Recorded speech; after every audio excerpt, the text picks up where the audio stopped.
जय हिंद स्टूडेंट, स्वागत है आपका इस यूट्यूब चैनल में। मैं आप सभी का स्वागत करता हूं। और आज जो आंसर राइटिंग सेशन की सीरीज़ हम लेके आए हैं, ये आंसर राइटिंग सीरीज़ यूपीएससी की नहीं है बल्कि एमपीपीएससी के लिए ये आंसर राइटिंग सीरीज़ है। और मेरे कुछ स्टूडेंट्स ने कहा था कि सर आप एमपीपीएससी के लिए भी कुछ बनाइए। तो मैं 2020 में जो एमपीपीएससी का आखिरी पेपर हुआ था, जीएस पेपर 3 का, उसमें से 3 क्वेश्चन मैं आप लोग के लिए चुन के लाया हूँ। उसमें से एक क्वेश्चन जो है वो 5 मार्क्स का है, 2 क्वेश्चन 5 मार्क्स के हैं और एक क्वेश्चन जो है वो 11 मार्क्स का है। तो हम उनको लिखने की कोशिश करेंगे। तो देखते हैं किस तरीके से एक मॉडल आंसर की तरह। अगर आपको ये आंसर पसंद आए तो प्लीज़ मुझे कमेंट सेक्शन पे बताइएगा। अगर आप चाहते हैं कि इसमें कुछ और ऐड किया जा सके तो प्लीज़ वो भी बताइएगा, ठीक है। आप अपने आंसर्स मुझे मेरी वेबसाइट पे, जो मैं नीचे ईमेल आईडी दे रहा हूँ, वहाँ पे सेंड कर सकते हैं। तो पहला क्वेश्चन है, describe about in brief about photochemical smog. तो भाई फोटोकेमिकल स्मॉग मतलब शहरी धुंध। शहर में जो धुंध होती है उसको फोटोकेमिकल स्मॉग बोलते हैं। मैंने ऑफलाइन लेक्चर्स में इसके बारे में पढ़ाया हुआ है अपने स्टूडेंट्स को। तो मैं आपको एक ब्रीफ कर देता हूँ छोटा सा कि फोटोकेमिकल स्मॉग असल में जो गाड़ी वगैरह चलती है, तो गाड़ी वगैरह चलने में जो नाइट्रोजन ऑक्साइड निकलता है, जब वो वॉलेटाइल ऑर्गेनिक कंपाउंड, अब ये वीओसी क्या होते हैं, वॉलेटाइल ऑर्गेनिक कंपाउंड ऐसे कंपाउंड होते हैं जो जल्दी भाप बन जाते हैं। उनके साथ जब ये मिलती है और उस समय सूरज की रोशनी इन पे पड़ती है तो ये एक ग्राउंड ओजोन बनाते हैं और उसी ग्राउंड ओजोन को कहा जाता है फोटोकेमिकल स्मॉग। तो हम देखते हैं एक डेफिनेशन क्या है, that it is also called a summer smog. Summer smog इसलिए क्योंकि जो पारंपरिक या कन्वेंशनल स्मॉग होती है वो आपकी ठंड में बनती है, लेकिन ये वाली स्मॉग गर्मी में बनती है। सो it is called summer smog. It is a secondary pollutant. Secondary pollutant मतलब ऐसा पॉल्यूटेंट जो खुद में पॉल्यूटेंट नहीं होता है, जैसे नाइट्रोजन ऑक्साइड और वोलेटाइल ऑर्गेनिक कंपाउंड, जब ये दोनों आपस में मिलते हैं तो फोटोकेमिकल स्मॉग बन रही है। मतलब पहले से नहीं होगी, दो चीज़ों के मिलने से बनेगी। So it is a secondary pollutant forms due to reaction of nitrogen oxides and volatile organic compounds in presence of UV radiations और यूवी लाइट। एक छोटा सा डायग्राम आप यहाँ पे दे सकते हैं, क्योंकि डायग्राम एक डिफरेंशिएटर होता है। हर एग्ज़ाम में आप जब भी कोई डायग्राम वगैरह डालते हैं तो एग्जामिनर का दिमाग थोड़ा सा डाइवर्ट करता है कि भाई देखो उसने अलग से क्या ऐसा किया है जो बाकी स्टूडेंट्स ने नहीं किया है। इसके बाद नेक्स्ट आपका जो पॉइंट लिखा है वो हमने इक्वेशन लिखी है। इक्वेशन थोड़ा सा साइंटिफिक टच देने के लिए आंसर को 9 लाइन मिलती है, आप ज़्यादा इसमें लिख नहीं सकते हो मटेरियल। इसके बाद आता है इम्पैक्ट। तो इम्पैक्ट भाई आंखों में जलन, सांस लेने की समस्या, यही समस्याएं हैं जो फोटोकेमिकल स्मॉग के कारण होती हैं। इसके बाद आता है आपका सोर्स। मैंने जैसे बताया कि गाड़ियों का व्हीकुलर पोल्यूशन और इंडस्ट्रियल पोल्यूशन ये होता है। इसके बाद आता है कोई एग्जाम्पल है कि कहीं पे बहुत भयंकर स्मॉग बनी हो, तो जी हाँ एग्जाम्पल है। इसका एग्जाम्पल है लंदन स्मॉग्स, जो एक फेमस डिज़ास्टर के रूप में जानी जाती है। साथ ही साथ इसके लिए कोई प्रोटोकॉल वगैरह है जो अंतर्राष्ट्रीय सरकारों ने कुछ किया हो, तो जी हाँ इसके लिए गुटनबर्ग प्रोटोकॉल 1999 का है, जिसमें ये बोला गया था कि हम केमिकल स्मॉग को रिड्यूस करने के लिए काम करेंगे।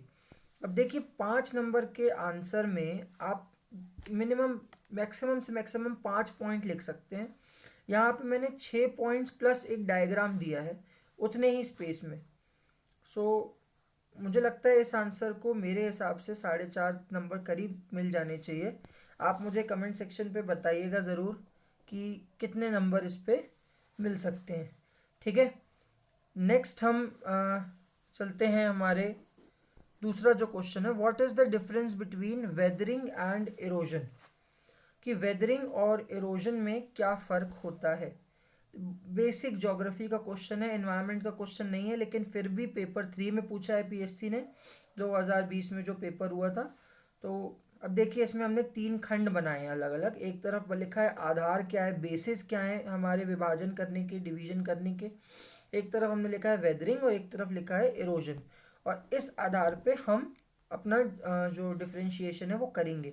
सिंपल चीज़ इतना सा समझ लीजिए, मान लीजिए ये एक पत्थर है, ये पत्थर जब टूट गया ना ऐसे, लेकिन ये ढक्कन कहीं गया नहीं है, ये टूट के यहीं रुक गया है, ये वेदरिंग है, ये अपक्षय है। लेकिन ये ढक्कन अगर यहाँ से उठ के यहाँ आके गिर गया, ये अपर्दन है। कुल मिला के जब कोई चीज़ कहीं पे चटक जाएगी, क्रैक आ जाएगा, दरार आ जाएगी, टूट जाएगी, उसको बोलेंगे अपक्षय या वेदरिंग। जब वो टूट के कहीं और चली गई तो उसको बोलेंगे अपर्दन या इरोजन। डेफिनेशन क्या है, जैसे इसमें दिया हुआ है, it is decomposition of rocks and minerals. Decomposition of rocks and minerals मतलब पत्थरों का टूट जाना, क्रैक हो जाना। और इरोजन में क्या लिखा है, displacement of rock, soil etcetera. पहले उसमें टूट रहे हैं, दूसरे में डिस्प्लेस हो रहे हैं। इसके बाद आता है टाइप्स, किस किस प्रकार की होती है। तो भाई एक होती है फिजिकल वेदरिंग, केमिकल वेदरिंग और बायोलॉजिकल वेदरिंग। मैं आपको ब्रीफ समझा दे रहा हूँ, उतना आप लिख नहीं पाओगे एग्जाम में क्योंकि जगह आपको 9 ही लाइन मिलेगी। फिजिकल वेदरिंग मतलब आपका जिसमें दबाव, प्रेशर, टेम्परेचर लग रहा हो। केमिकल वेदरिंग, मान लीजिए चूने का पत्थर है, उस पर पानी गिर रहा है, केमिकल रिएक्शन हुआ, सॉल्यूशन बना और पानी बह गया चूना घोल के, उसको हम कहेंगे आपका केमिकल वेदरिंग। बायोलॉजिकल वेदरिंग, मान लीजिए चूहे ने बिल खोद दिया पत्थर पे या ज़मीन पे, तो जो गड्ढा हुआ वो क्या हो गई, वेदरिंग हो गई। और इसी के प्रकार हम जब इरोजन के टाइप्स देखते हैं तो इरोजन में क्या है, विंड इरोजन हवा के द्वारा अपर्दन, ग्राउंड वाटर इरोजन भूमिगत जल के द्वारा अपर्दन, ग्लेशियल इरोजन हिमखंड के द्वारा अपर्दन, और वाटर इरोजन पानी के द्वारा या जल के द्वारा अपर्दन। प्रकृति क्या है, नेचर क्या है इस इरोजन का, तो भाई जो वेदरिंग है वो कैसी है, इन सीटू। इन सीटू का मतलब वहीं का वहीं, जहाँ टूटे वहीं रुक जाए। और इरोजन का क्या नेचर है, एक्स सीटू मतलब जहाँ टूटे उससे दूर चली जाए। एजेंट्स क्या हैं, तो मैंने आपको बताया था, एजेंट मतलब कारक, जो कार्य करेंगे। यहाँ पे कार्य करेगा तापमान, बारिश और दबाव, मतलब टेम्परेचर, रेन, प्रेशर एक्सेट्रा। इधर पे बहती हवा, बहता पानी, चलता ग्लेशियर, तो फ्लोइंग एयर, वाटर एक्सेट्रा यहाँ पे काम करेंगे। कुछ एग्जाम्पल हैं क्या, तो बिल्कुल एनसीईआरटी की शब्दावली में मैंने यहाँ पे कुछ एग्जाम्पल्स के नाम डाले हैं। जैसे एक्सफोलिएशन, एक्सफोलिएशन का मतलब होता है प्याज छीलना, दैट इज ऑनियन पीलिंग। एक पत्थर है, यहाँ पे देखिए मैं छोटा सा डायग्राम भी बनाया है कि एक पत्थर है, पत्थर को छीला गया है और वो छीलने के बाद पत्थर छोटा हो गया है और उसके जो कण थे वो वहीं पे नीचे गिर गए हैं। तो इस टाइप की वेदरिंग को हम एक्सफोलिएशन बोलते हैं। फ्रीजिंग एंड थॉइंग भी एक ऐसे ही प्रकार है कि एक पत्थर ठंडक जहाँ पे होती है, ठंडा इलाका होता है, वहाँ पे पहले वो ठंडा होने के कारण सिकुड़ता है, फिर गर्म होने के कारण फैलता है और उस चक्कर में वो चटक जाता है। तो ये भी एक प्रकार का वेदरिंग है। इसके एग्जाम्पल में, इरोजन के एग्जाम्पल में हम देखें, वी शेप की घाटियाँ, गॉर्ज, कैनियन, सर्क, सर्क जो ग्लेशियर्स में बनता है, ये सारी चीज़ें इसका एग्जाम्पल है। तो हमने 5 points with examples and diagram एक पेश करने की कोशिश करी है। और क्योंकि उन्होंने डिफरेंस बोला था तो इस तरीके से लिखा है। हम दूसरे पैटर्न में भी लिख सकते हैं, अगर ये जगहें जो छूटी हुई है, ये खाली जगह, अगर किसी को लग रहा है कि यार ये जगह वेस्ट हो गई है, तो आप सेंटेंस वाइज भी लिख सकते हैं। मेरा पर्सनली मानना है कि जब भी कभी डिफरेंस पूछा गया हो, और ख़ासकर पीएससी के सब्जेक्ट में, पीएससी के पेपर में, तो आप डिवाइड करके लिखें, वो ज़्यादा बेनिफिट देगा एज़ कंपेयर टू आप अगर लाइन वाइज लिख रहे हैं तो। ठीक है। और इसके बाद इसी को मैंने थोड़ा सा क्या बोलते हैं, मैग्नीफाइड करके यहाँ पे 2 डाली हुई है फ़ोटोज़। आप इस पीडीएफ को डाउनलोड ज़रूर कर सकते हैं, मेरी उसमें नीचे डिस्क्रिप्शन में लिंक दी हुई है। आते हैं 11 नंबर के क्वेश्चन पे। 11 नंबर का क्वेश्चन है, describe in detail about the major threats to biodiversity. जैव विविधता क्यों निपट रही है, सिंपली यही पूछ रहा है, क्या कारण है जैव विविधता के ख़त्म होने के। तो एक सिंपल पैटर्न समझते हैं, पहले आंसर क्या लिखेंगे। हमारे पास एक ही शब्द है जिसको हम डिफाइन कर सकते हैं, वो क्या शब्द है, वो बायोडाइवर्सिटी। इसके अलावा आप कुछ डिफाइन नहीं कर सकते यहाँ पे, तो सिंपली बायोडाइवर्सिटी बता दो। बायोडाइवर्सिटी हर बंदा बताएगा, तो आप किसी ऐसी संस्था के बारे थ्रू बता दो जो बायोडाइवर्सिटी के लिए ही बनी है। तो मैंने यहाँ पे आपके लिए एक एग्जांपल के तौर पर डाला है, कन्वेंशन ऑन बायोडाइवर्सिटी। ये जो जैव विविधता पे समझौता हुआ था, उसके अनुसार biodiversity is variability among living organisms terrestrial, marine और aquatic, which include species, genetic and ecological variations as well.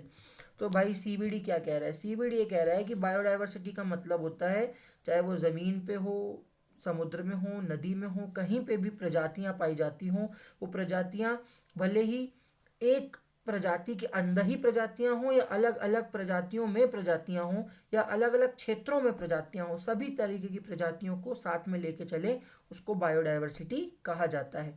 Simple introduction with validity की ये इस बड़ी संस्था ने इसकी भाषा ये दी हुई है। क्वेश्चन पे आते हैं, डायरेक्ट लिखना है, कोई यहाँ पे मक्खन मलाई नहीं लगाना है, सीधे लिखना है थ्रेड्स टू बायोडाइवर्सिटी, क्योंकि केवल 2 पेज हैं और थ्रेड्स की संख्या हमारे पास 8 से 9 थ्रेड्स होते हैं। कई टीचर्स ऐसे होते हैं जो 5 पे रुक जाते हैं, लेकिन मेरा ये मानना है आप जितना ज़्यादा पॉइंट्स दें, जितना ज़्यादा डायमेंशंस दें, आपको नंबर उतने ज़्यादा मिलते हैं। अच्छा, मैं ये किस एक्सपीरियंस से कह रहा हूँ?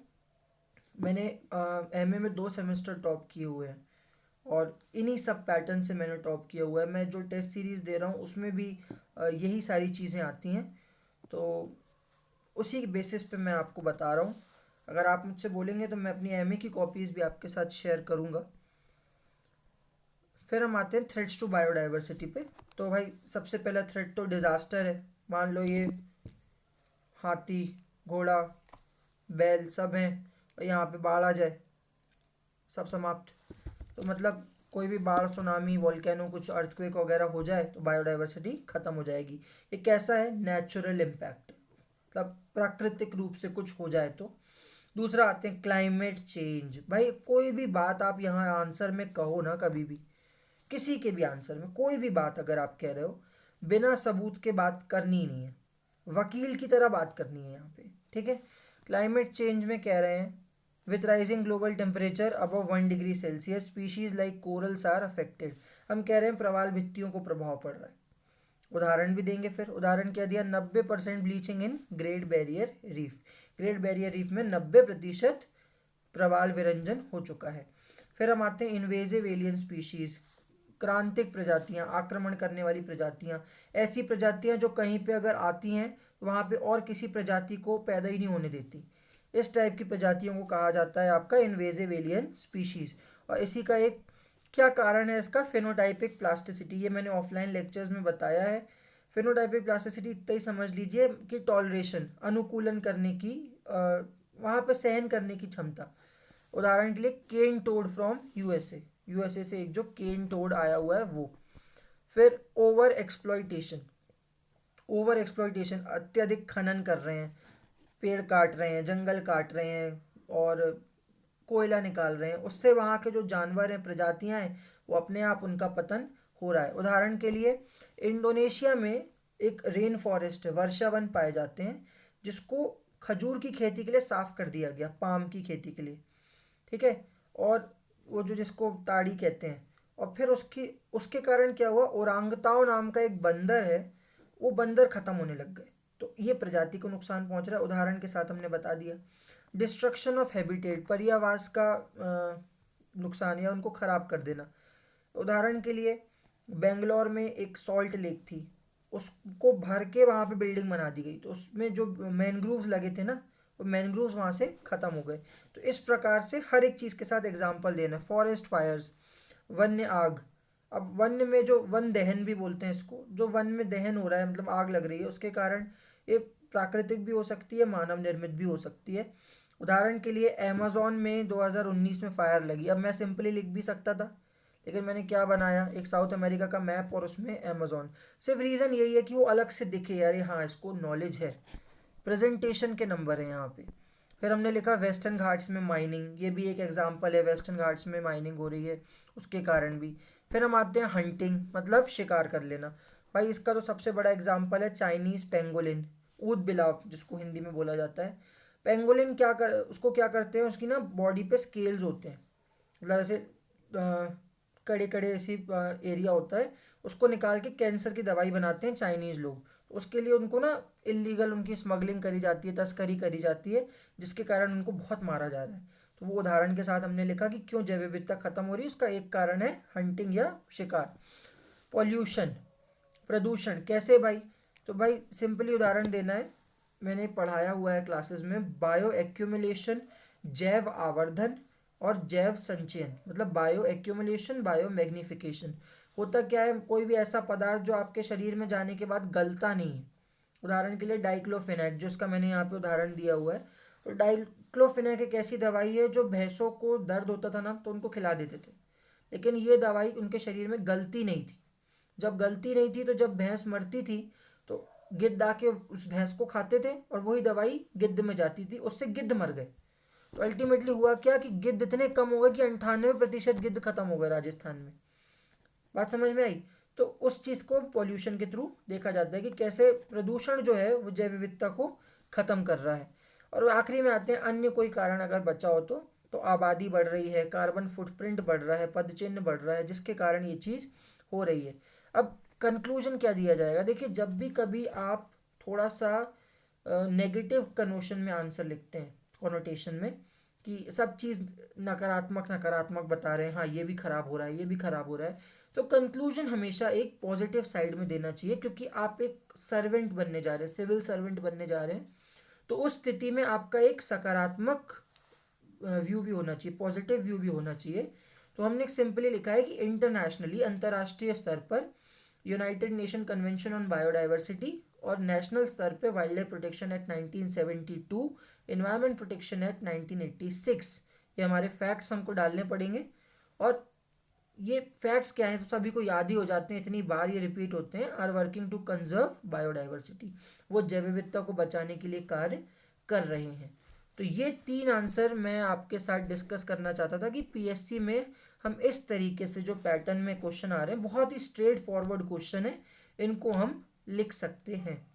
ठीक है, तो अगर आपको ये वीडियो पसंद आया हो तो भाई यूट्यूब चैनल को लाइक करें, सब्सक्राइब करें, शेयर करें, अपने दोस्तों को इसके बारे में बताएं।